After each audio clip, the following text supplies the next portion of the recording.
তোর একদম মাইরা ফেলবো। আমার গাড়ি চুরি করস, এত বড় কলিজা। গাড়িটা তো ভাঙ্গাই ফেললেন, আপনার লাথিতে কিন্তু খুব জোর। চুপ, একটাও কথা কইবি না। তোরে মাফ কইরা দেব যদি তুই ঘেঘাসুরের পাহাড় থেকে রাক্ষসী ফুলটা যদি নিয়ে আসতে পারো। ওইখানে যাওয়া আর আত্মহত্যা করা সেম। ওইটা দিয়ে ঔষধ বানাইলে আমার মাইয়ার পাশাপাশি তরেও দিমু, তুইও সুস্থ হয়ে যাবি।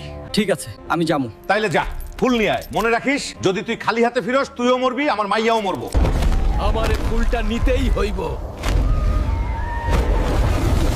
আমার শক্তি ফিরে আসছে। সর্বনাশ, ফুলটা তো আমি খায়া ফেলছি। কখন জমিদাররে কি দিমু? আরে জমিদার তো আর আসল ফুল চিনে না। জমিদার সাহেব, নিয়ে আসছি রাক্ষসী ফুল। এই জঙ্গলি ফুল দিয়ে আমার মাইয়ারে বাঁচামু কেমনে? আরে এইটাই তো আসল, শুধু গরম পানি দিয়ে খাওয়াইতে হইব। গরম পানি? যা তুই খাওয়া, কাম না হইলে তোরে আমি জিন্দা পুইতা ফেলবো। এইটা কি হইলো?